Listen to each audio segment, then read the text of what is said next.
Alright, welcome back everyone, it's the Code King Zaf here. I want to make this video to outline the future of the game, where I am going to give you a bit of a cautionary tale on what to expect and what to consider when it comes to your summons, of course. I'm not going to say skip this element, skip this hunter, skip this, skip that. No, that is not my intention, because when it comes to elements like the wind category, I mean, come on. You cannot skip hunters like Godo, you cannot skip hunters like our boy Leonard Nearman, and also when it comes to brand new hunter Jinwoo, they just make for the perfect trio. But what about our other elemental typings? We have the dark category, which is, well, more or less lacking. I would say it's very lacking. I mean, let's be honest here. The dark category, as you can see right here, has pretty much 0 good units. We have 2 units we can use, of course. Libor for the charm effect and a weapon, giving our team major buffs. And of course, Ala, one of the best supports in the game. But then we have units like Lim, and you can kind of tell when it comes to his weapon equipped, the Frankenstein candy bar, that I just don't use him. That's actually very unfortunate. Just a hunter we don't use. Even hunters like Charlotte and Harper, they just don't see use right now. So I do want to mention a few things, especially because the developers have outlined the future of our hunters when it comes to the dark category specifically. And also you have to remember that we have a brand new hunter coming out, Sungil Hwan, who's slated to be a dark unit. This is based on leaks, of course. He is going to be a dark breaker based on leaks. It is subject to change, of course. I kind of wish he was going to be a dark DPS unit. Maybe that'll change. We'll see if we complain a lot more. I mean, come on, a dual dagger wielder as a support breaker. I just don't like that. Hopefully a DPS breaker. We're talking like major DPS. We'll see. But I do want to mention very quickly, make sure you jump in and support us if you want a bunch of free codes sent directly to you. The supporter program is 100% free. The link is down below. You just press that juicy red button. You scroll down right here, press that, press yes, and you're done.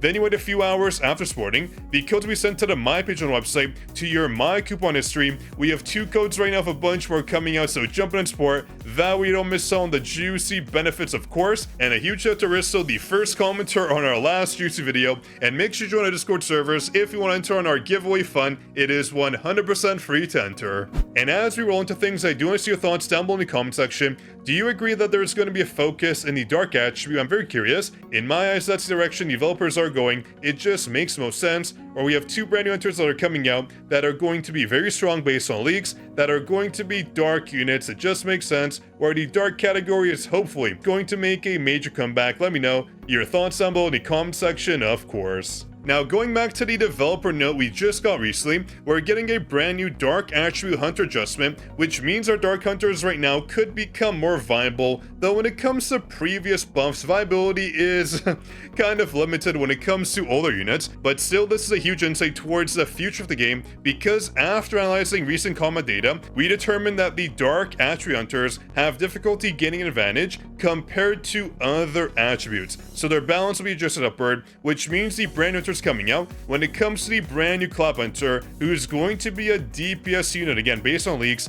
Minnie, who is a Scythe wielder, a dark attribute hunter, is going to be the next DPS dark hunter we get. We do have other units like Yuki and also Soyeon, who are going to be a win attribute, which is kind of surprising. We don't really need any more win units in the game. I wonder what spot she's going to fill. I mean, we have a hybrid damage dealer, who is also a support hunter, that's Janam. We have a major damage dealer, which is going to be obviously Leonard. And we have Godo, a breaker buffer who's just so good. So what is Soyeon going to do? I'm conflicted. Maybe she's just going to be a major support, or maybe a global buffer or a global debuffer. That'll be interesting. Use for modes of the guild boss or the power of destruction. I could see that happening. We'll see what happens there. We have Yuki as well, who's just going to be a fire DPS unit, which is something we can get in the game right now. We have Yusohyun and Kane, who are good, but we could get someone even stronger. But Kane, I just don't want to replace her. She's already so darn good, but for sure Minnie can come in as a viable hunter. Again, it's kind of a shame where Sungil Hwan,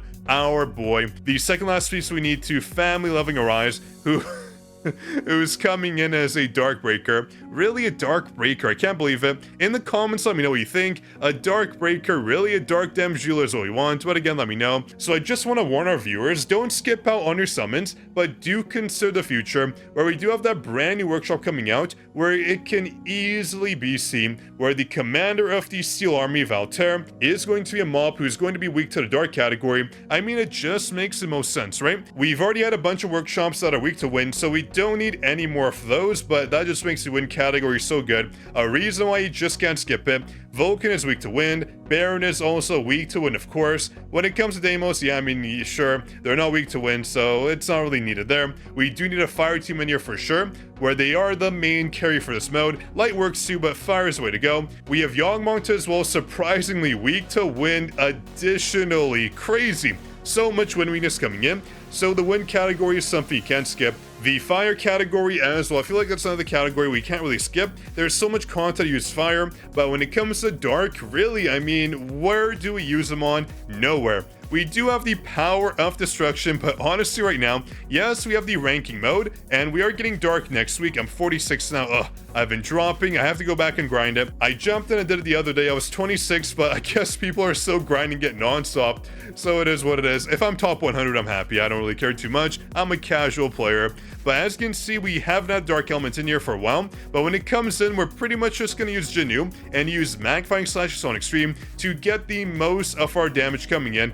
This skill is the carry for the dark category, where our dark hunters just don't meet the cut. I mean, Charlotte will just miss her damage potentially. When it comes to her ultimate timing, we are probably going to have to do manual ultimates when it comes to her right now, so I do hope when Mini comes out, and also Sun Huan, that they're gonna replace the hunter. I feel like Ala is pretty much gonna stay with us when it comes to dark category. She's pretty tough to replace overall. Her buffs, I mean, are very good, especially at the A5 mark, giving us some major bonuses. She's just a staple, right? She's such a good hunter. Her support capabilities are just huge. Bonus dark damage coming in, bonus effects as well. She's just such a good hunter. I mean, come on, user damage increase, bonus shields, bonus crit rate, bonus crit damage. She is just OP.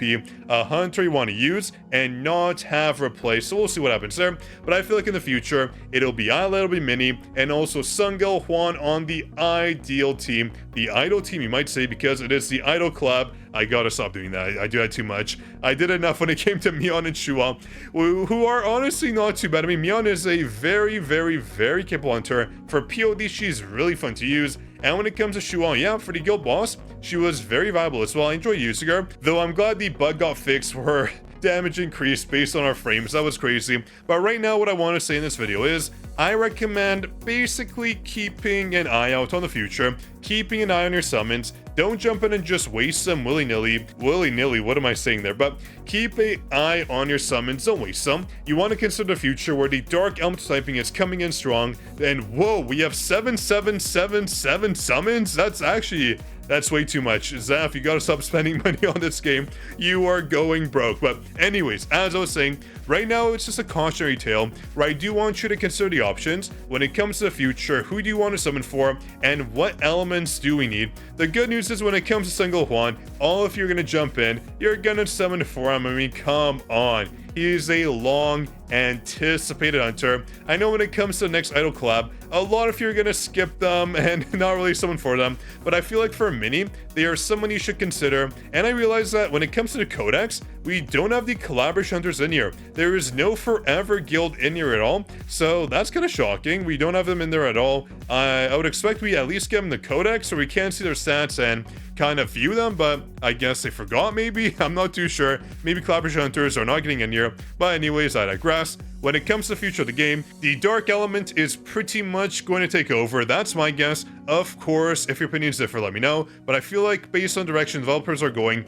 with the next two hunters, one being a DPS and one being a fan favorite, they are going to take over the game. Or at least the dark units are going to come back and finally have a presence in the game where we just where we just don't avoid them like the plague. I mean, I haven't used any of these hunters in so long. Besides Libora and Argryla, I haven't used them in, I mean, clearly a very long time with the Frankenstein candy bar equipped. That's crazy. But on that note, that's it for today's video. I just want to see your thoughts on in the comment section. Do you agree with my assessment that the fire, speaking of fire, that the dark category is going to take over? I'm very curious. If you agree, let me know. If you disagree, let me know as well. I'm very curious what your thoughts are. But again, don't skip any units. We have our win team who is used everywhere. I mean, come on. The win team is so good. But on that note, make sure you jump in and support us if you haven't yet. If you want a bunch of free codes sent directly to you, it's free to support. So there's really no reason for you not to jump in and support us to get all those benefits like Essence Stones, mana perks, and more that are coming our way very soon. But on that note, this is your Code King Zaf signing out. I'll catch you in the next juicy video, of course.